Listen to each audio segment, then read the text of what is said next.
नमस्कार, आप देख रहे हैं इंडिया वॉच और मैं हूं आपके साथ स्नेहा सिंह। वक्त हो गया बिजनेस वॉच का, तो चलिए शुरुआत करते हैं बड़ी खबरों के साथ।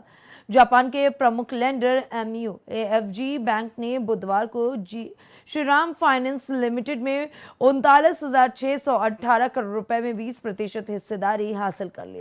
ये निवेश भारत के लिए बहुत ही महत्वपूर्ण माना जा रहा है। ये कहा जा रहा है कि भारत के लिए फाइनेंशियल सेक्टर में दो देशों के बीच होने वाला अब तक का सबसे बड़ा निवेश है। श्रीराम फाइनेंस ने बयान में बताया कि कंपनी के निदेशक मंडल ने बुधवार को हुई बैठक में MUFG बैंकों को प्रीफरेंशियल इशू के माध्यम से इक्विटी शेयर आवंटित करने की मंजूरी दे दी है। प्रीफरेंशियल इशू एक ऐसा प्रोसेस है जिसमें कंपनी कुछ चुनिंदा निवेशकों को ही शेयर जारी करती है। बयान के अनुसार अब पूरी तरीके से MUFG बैंक ने 840.93 रुपए प्रति शेयर की दर से लगभग 47.11 करोड़ खरीद लिए हैं।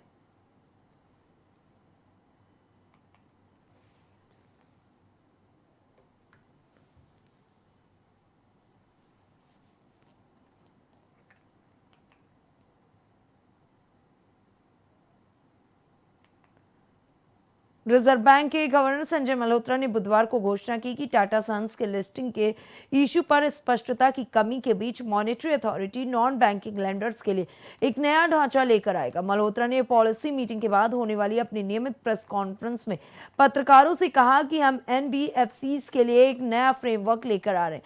बहुत जल्द हमें ऐसा करना चाहिए। टाटा सन्स से जुड़े एक खास सवाल पर मल्होत्रा ने कहा कि नया ढांचा नॉन बैंकिंग फाइनेंस कंपनियों को अलग अलग श्रेणियों में बांटेगा। हालांकि उन्होंने इस मामले पर विस्तार से कुछ नहीं कहा। ऐसे में अगर बात करें तो RBI के मौजूदा नियमों के मुताबिक टाटा सन्स, जो एक कोर इन्वेस्टमेंट कंपनी है, को पिछले साल 30 सितंबर तक लिस्ट हो जाना चाहिए था। ऐसा इसलिए क्योंकि ये अपर लेयर कैटेगरी में आने वाली 15 कंपनियों के ग्रुप में शामिल है। टाटा सन्स को छोड़कर बाकी सभी कंपनियों ने इस नियम का पालन किया है। दुनिया भर में जारी संघर्षों और बदलती भू राजनीतिक स्थितियों के बीच भारत अपनी ऊर्जा सुरक्षा को लेकर पूरी तरह मुस्तैद नजर आ रहा है। भारत सरकार के 3 प्रमुख मंत्रालयों कोयला, पेट्रोलियम और विदेश मंत्रालय ने आज जो साझा जानकारी दी है वो न केवल आश्वस्त करने वाली है बल्कि आगे की तैयारियों का एक मजबूत खाका भी पेश करती है। सरकार ने स्पष्ट कर दिया कि देश में ना तो कोयले की कमी और न ही पेट्रोल डीजल की। घरेलू उपभोक्ताओं की जरूरतों को सुरक्षित रखने के लिए जहां एक और कड़े फैसले लिए गए, वहीं दूसरी ओर औद्योगिक इकाइयों के लिए नए नियम तय कर दिए गए। देश में बिजली की मांग लगातार बढ़ रही है और इस मांग का करीब 70% हिस्सा आज भी कोयला आधारित उत्पादन से पूरा होता है। कोयला मंत्रालय के अधिकारी संजीव कुमार ने स्थिति स्पष्ट करते हुए बताया कि देश को किसी भी संभावित बिजली संकट से बचाने के लिए बहुत पहले से ही तैयारियां कर ली गई थी। प्रधानमंत्री नरेंद्र मोदी की अध्यक्षता में हुई कैबिनेट की बैठक में आम आदमी, किसानों और देश के बुनियादी ढांचे के विकास को लेकर कई अहम मोहर लगे। केंद्रीय मंत्री अश्विनी वैष्णव ने प्रेस कॉन्फ्रेंस कर बताया कि सरकार ने कुल 1,74,207 करोड़ रुपए के 5 बड़े प्रोजेक्ट्स को अपनी मंजूरी दे दी है। सरकार ने आने वाले खरीफ फसलों के लिए DAP और NKPS जैसे जरूरी उर्वरकों पर सब्सिडी जारी रखने का फैसला किया। इस मद में 41,534 करोड़ रुपए खर्च किए जाएंगे। किसानों के लिए सबसे बड़ी राहत की बात यह है कि दुनिया भर में कीमतें भले ऊपर नीचे हों, लेकिन भारत में किसानों को DAP की बोरी पहले की तरह ही महज 1,350 रुपए में मिलती रहेगी। ऐसे में अगर बात करें तो स्थितियां प्रोजेक्ट को लेकर के भी साफ हो चुकी हैं। न सिर्फ राजस्थान की आर्थिक तस्वीर बदलेगा ये प्रोजेक्ट, बल्कि स्थानीय स्तर पर रोजगार के हजारों नए अवसर भी पैदा करने वाला बनेगा। बुधवार की अगर रिपोर्ट की बात करें तो अमेरिकी डॉलर के मुकाबले रुपए 47 पैसे मजबूत होकर 92.59 अस्थायी पर बंद हुआ। ऐसा तब हुआ जब अमेरिकी राष्ट्रपति डोनाल्ड ट्रंप ने ईरान के खिलाफ सैन्य हमलों को 2 हफ्तों के लिए रोकने की घोषणा की और रिजर्व बैंक ने अपनी न्यूट्रल पॉलिसी के साथ प्रमुख बेंचमार्क दर को अपरिवर्तित रखा। फॉरेक्स ट्रेडर्स ने कहा कि निवेशकों का भरोसा तब बढ़ा जब गवर्नर संजय मल्होत्रा ने भरोसा दिलाया कि फॉरेक्स पर उठाए गए कदम कोई ढांचागत बदलाव नहीं है। ऐसे में मल्होत्रा ने कहा कि बैंकिंग सेक्टर के रेगुलेटर को HDFC बैंक के सुपरवाइजर निरीक्षण के दौरान गवर्नेंस या कंडक्ट से जुड़े कोई मुद्दे नहीं मिले। अब inter bank foreign currency exchange market में रुपए अमेरिकी डॉलर के मुकाबले 92.92 पर खुला, फिर शुरुआती कारोबार में मजबूत होकर 92.56 के स्तर को छुआ और अंत के दिन में आखिरी में अमेरिकी डॉलर के मुकाबले 92.59 अस्थायी पर बंद हुआ, जो पिछले बंद भाव से 47 पैसे की बढ़त दर्शाता है। भारतीय रिजर्व बैंक की मॉनेटरी पॉलिसी कमेटी यानी कि एमपीसी ने 8 अप्रैल को एक बेहद अहम फैसला सुना। इस बार भी रेपो रेट में कोई बदलाव नहीं किया गया।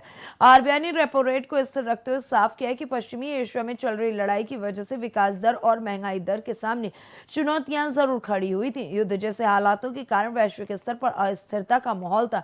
हालांकि आरबीआई का स्पष्ट मानना है कि भारतीय अर्थव्यवस्था की बुनियादी बेहद मजबूत है।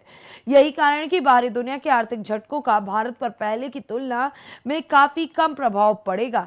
ऐसे में बाजार विशेषज्ञों के हवाले से 5 ऐसे शेयरों की सूची जारी की गई है जो निवेशकों को शानदार रिटर्न दे सकती हैं। मिडिल ईस्ट में सीजफायर के ऐलान के बाद सुबह जब शेयर बाजार खुला तो सेंसेक्स और निफ्टी में ऐतिहासिक तेजी देखने को मिली। जहां सेंसेक्स और निफ्टी में 4% की तेजी देखने को मिली, वहीं दूसरी ओर कई कंपनियों के शेयरों में आज जबरदस्त उछाल देखने को मिला। रिलायंस इंडस्ट्रीज से लेकर अडानी ग्रुप के शेयरों में जबरदस्त इजाफा देखने को मिला। खास बात तो यह कि शेयर बाजार में लगातार तेजी देखने को मिल रही। इन 5 दिनों में शेयर बाजार में करीब 8% का इजाफा देखने को मिल चुका, जिसकी वजह से शेयर बाजार निवेशकों को 33 लाख करोड़ रुपए से ज्यादा का फायदा हो चुका है। भारतीय शेयर बाजार में जोरदार खरीदारी देखने को मिली, जिसके चलते बेंचमार्क इंडेक्स कल भी सेंसेक्स और निफ्टी 50 लगभग 4% की बढ़त के साथ बंद हुआ था। रिजर्व बैंक के गवर्नर संजय मल्होत्रा ने भरोसा जताया कि महंगाई की अनुकूल स्थितियों को देखते हुए मध्यम से लंबी अवधि में ब्याज दरें कम ही रहेंगी। मॉनेटरी पॉलिसी के बाद हुई प्रेस कॉन्फ्रेंस में मीडिया को संबोधित करते हुए मल्होत्रा ने कहा कि भारतीय अर्थव्यवस्था बहुत मजबूत, लचीली और सुदृढ़ है। उन्होंने कहा कि हम एक न्यूट्रल स्टैंस में हैं। किसी भी तरफ जाने की संभावना से इनकार नहीं किया जा सकता, यानी ये भी हो सकता है कि कम दरें लंबे समय तक बनी रहे। उन्होंने कहा कि झटकों के बावजूद आरबीआई चालू वित्त वर्ष के लिए 6.9% जीडीपी वृद्धि का अनुमान लगा रहा है। ये एक तरफ तो विकास को गति देना है, साथ ही कीमतों पर पड़ने वाले दबाव को भी कंट्रोल रख रहे हैं। उन्होंने आगे कहा कि इसीलिए ये पूरी तरह संभव है कि छोटी से मध्यम अवधि में भी ब्याज दरें कम ही बनी रहेंगी। देश के बड़े उद्योग समूह अडानी ग्रुप ने ओडिशा में बड़े स्तर पर निवेश करने का ऐलान कर दिया। ये निवेश सिर्फ 1-2 सेक्टर तक सीमित नहीं है, बल्कि इसमें डिजिटल इंफ्रास्ट्रक्चर, बिजली उत्पादन और सीमेंट मैन्युफैक्चरिंग जैसे अहम क्षेत्र शामिल हैं। कुल मिलाकर कंपनी राज्य में 33,081 करोड़ रुपए लगाने जा रही है, जिससे हजारों लोगों को रोजगार मिलने की उम्मीद है। इस निवेश का मकसद ओडिशा को आने वाले समय में एक मजबूत औद्योगिक और डिजिटल हब बनाना है। कंपनी का मानना है कि राज्य में प्राकृतिक संसाधन, लंबा समुद्री तट और युवा कार्यबल जैसे कई फायदे, जिनका सही इस्तेमाल किया जाए तो तेजी से विकास संभव। इस मौके पर करण अडानी ने कहा कि राज्य सरकार अब उद्योगों के लिए बाधा नहीं बनेगी।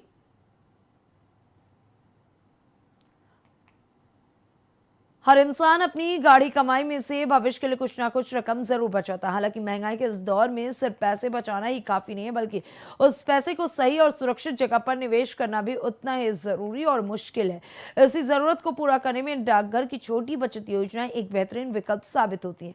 सरकार की गारंटी होने की वजह से इन योजनाओं में जोखिम शून्य होता है और रिटर्न भी शानदार मिलता है। ऐसी एक योजना है पोस्ट ऑफिस रेकरिंग डिपॉजिट, जो आपकी छोटी छोटी दैनिक बचतों को कुछ सालों में एक बड़े फंड में बदल सकती है।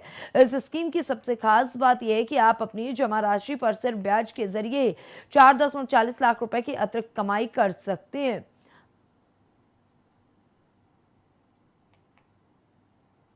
भारत के एयरपोर्ट टैरिफ रेगुलेटर ने बड़े एयरपोर्ट्स को निर्देश दिया है कि वे घरेलू उड़ानों के लिए लैंडिंग और पार्किंग शुल्क में 3 महीने के लिए 25% की कटौती करें। इससे ईरान युद्ध के कारण आर्थिक संकट झेल रही एयरलाइंस को कुछ राहत मिलेगी। ये कदम तब उठाया गया जब इंडिगो और एयर इंडिया जैसी एयरलाइंस ने एयरपोर्ट शुल्क को तर्कसंगत बनाने का अनुरोध किया था। ये दोनों एयरलाइंस ईरान युद्ध से मिले दोहरे झटके के कारण दबाव में और इसके ऊपर पहले से मौजूद वे प्रतिबंध भी हैं जो उन्हें पाकिस्तान के ऊपर से उड़ान भरने से रोकते हैं। एयरलाइन लॉबी समूह इंटरनेशनल ट्रांसपोर्ट एसोसिएशन के अनुसार एयरपोर्ट और एयर नेविगेशन सर्विस चार्ज दुनिया भर में एयरलाइंस के लिए ईंधन और कर्मचारियों के वेतन के बाद खर्च की तीसरी सबसे बड़ी कैटेगरी है।